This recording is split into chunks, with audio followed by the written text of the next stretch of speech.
मला वाटतं आता पत्रकार आणि आम्ही विरोधी पक्ष किंवा पत्रकार सगळ्यांनी सरकारला प्रश्न विचारले पाहिजेत.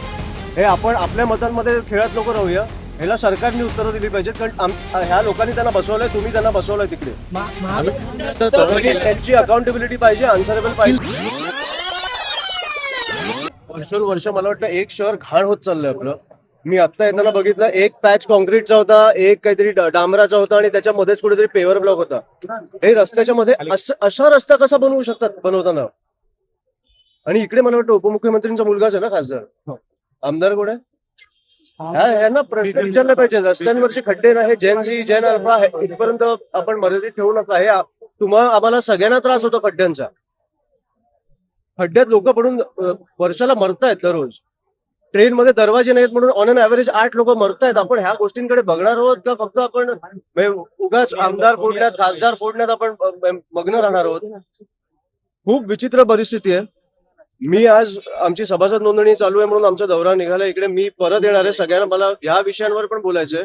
मी आज विद्यार्थ्यांना भेटून त्यांच्या अडचणी जाणून घ्यायला आलोय. पण आता येतानाच मला सगळे रस्त्याची दुर्दशा काय झाली आहे, इकडे येताना मला कळलं 2 दिवसाआड पाणी येतं लोकांच्या घरी. बरोबर आहे की नाहीये? पाणी नाही मिळते आपल्याला 2026 मध्ये. मला वाटतं आता पत्रकार आणि आम्ही विरोधी पक्ष किंवा पत्रकार सगळ्यांनी सरकारला प्रश्न विचारले पाहिजेत. हे आपण आपल्या मतांमध्ये खेळत नको राहूया. ह्याला सरकारने उत्तरं दिली पाहिजेत, कारण ह्या लोकांनी त्यांना बसवलंय, तुम्ही त्यांना बसवलंय तिकडे.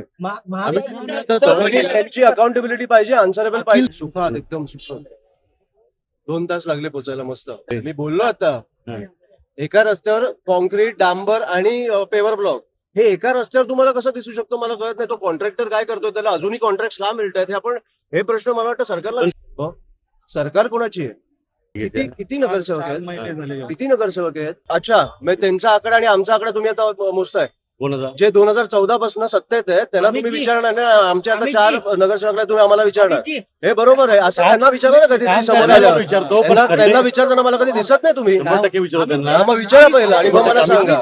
हेच तुमचा प्रश्न आहे. हा नाशिकमध्ये पण कामं बघा तुम्ही. मी तुम्हाला पण सांगतो, नाशिकमध्ये जेव्हा कम्प्लीट आमची सत्ता आली, एक हाती सत्ता आली, तेव्हा 5 वर्ष एक खड्डा नव्हता नाशिकमध्ये. तिकडे पत्रकारांना सांगितलं जायचं की खड्ड्यांचे फोटो पाठवा. ते बोलले आमच्याकडे खड्डेच नाही तर पाठवू काय? इकडे एक हाती सत्ता द्या, मग तुम्हाला दाखवतो रस्ते कसे बनतात. माझं काही मत नाही. मला वाटतं हे प्रश्न त्यांना विचारा, त्यांचे प्रश्न आहेत. आंदोलन झालं. मला एक प्रश्नाची उत्तर त्यालाच कंटिन्यू, पण नको कंटिन्यू करू. मला ह्यांचं उत्तर देऊ दे पहिलं. सो जेनझी म्हणजे आता मी ज्या विद्यार्थ्यांना भेटतोय, मी मुंबईपासून हा दौरा चालू केलाय. ज्यांना भेटतोय त्यांचे विषय खूप सोपे आहेत, म्हणजे सहजपणे सोडवणारे आहेत. म्हणजे त्यांच्या कॅन्टीनचा विषय असेल किंवा वॉशरूमचा विषय असेल, वॉशरूम मध्ये साफ नाहीये, कॅन्टीन हायजिनिक नाहीये, फीजचा विषय असेल.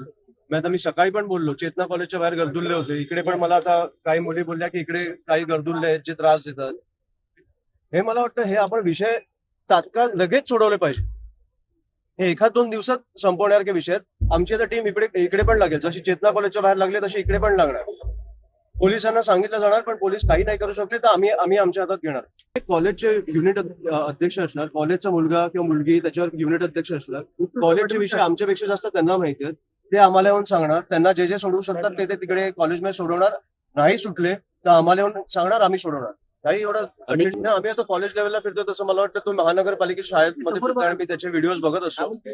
काय दशा झाली आपल्या महानगरपालिकेच्या शाळांची आणि उत्तम काम चालू आहे त्याच्यात. ते त्यांचा प्रश्न त्यांना विचारतो.